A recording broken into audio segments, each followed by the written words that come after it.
বড়দের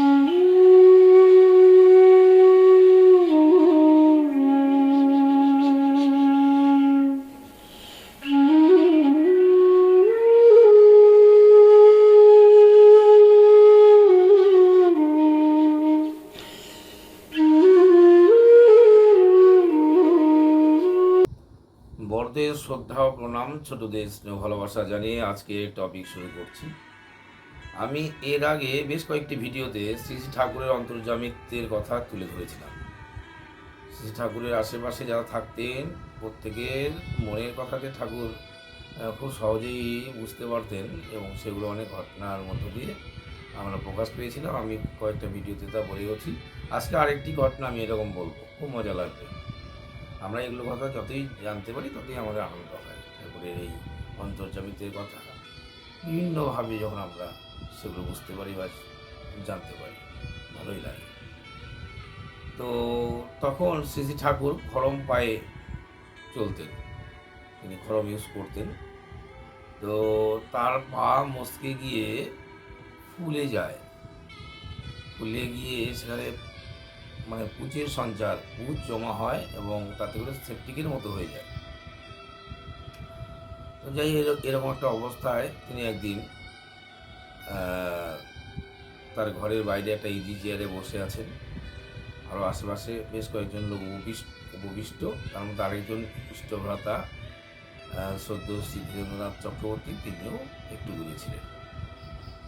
তো দেখা গেল যে কিছু ছেলে মেয়ে, বাচ্চা বাচ্চা কিছু ছেলে মেয়ে শ্রী শ্রী ঠাকুরকে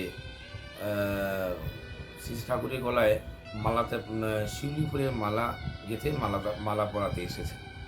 তো শ্রী শ্রী ঠাকুর এমনিতেই অসুস্থ, পা ফুলে একদম সেপটিকের মতো হয়েছে। তার মধ্যে গত রাতে, তার আগের রাতে ঘুম হয়নি। এরকম অবস্থায় সাধারণ লোক কিন্তু মালা বা এরকম মালা পরাতে এলে কিন্তু খুশি হতেন না, বিরক্ত হতেন। কিন্তু ঠাকুর তা কোনো মতেই হলেন না, বরং সানন্দে ওই বাচ্চা বাচ্চা ছেলে মেয়েদের মালা তিনি গ্রহণ করছেন। তিনি মালা গলায় পরে তার চিরঅভ্যাস মতো, অর্থাৎ ঠাকুরকে কেউ মালা পরালে ঠাকুর ঠিক মালাটা খুলে তাকে উল্টো দিকে পরিয়ে দিতেন। তো চিরঅভ্যাস মতো যেই মালা পরাচ্ছে ঠিক মালাটা খুলে দিয়ে আবার তাকেই পরিয়ে দিচ্ছিলেন। এরকম হয়ে গেল। তো ছেলেমেয়েরা প্রণাম করে চলে গেলেন। আবার আরেকটি মেয়ে, সর্বশেষ আরেকটি মেয়ে অত্যন্ত একগাছি মালা অত্যন্ত সুন্দর ঠাকুরকে পরাতে এসেছে।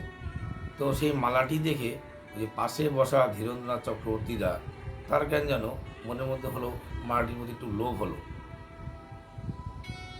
সঙ্গে সঙ্গে আবার তিনি তার এই যে মনের মধ্যে এরকম একটা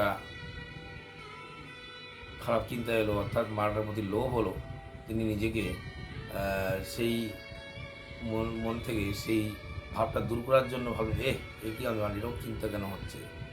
সঙ্গে সঙ্গে ভাবলেন, যাক মালাটি যেন ঠাকুর ওই মেয়েটিকেই পড়ায়, কত সুন্দর, কত কষ্ট করে মেয়েটি মালাটি গেঁথে নিয়ে এসেছে।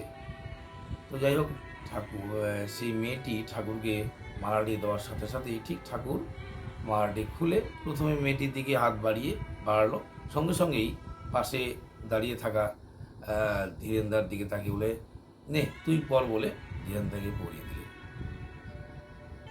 ধীরেন্দা অবাক হলে। এই মুহূর্তের জন্য যে ওই মালাটির প্রতি তার লোভ হয়েছিল, এটিও কিন্তু ঠাকুর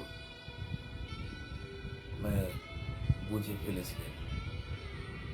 তো তার চোখে ফাঁকি দেওয়ার কিছু নেই।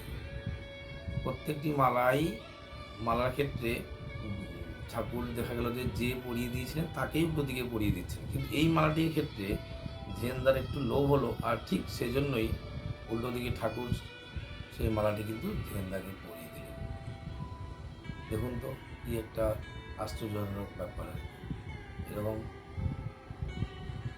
শত সহস্র ঘটনা ঘটেছে।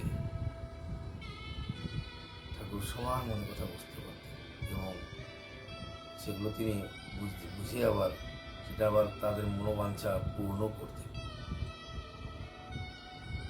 আজকের এই ঘটনা এটুকুই। পরবর্তীকালে আবার কোনো না কোনো ঘটনা নিয়ে বা ঠাকুর আদর্শ সম্পর্কে কিছু কথা নিয়ে হাজির হব। ততক্ষণ ভালো থাকবেন, সুস্থ থাকবেন, প্রিয় মনে রাখার জন্য এই প্রার্থনা করছি। জয় গুরু।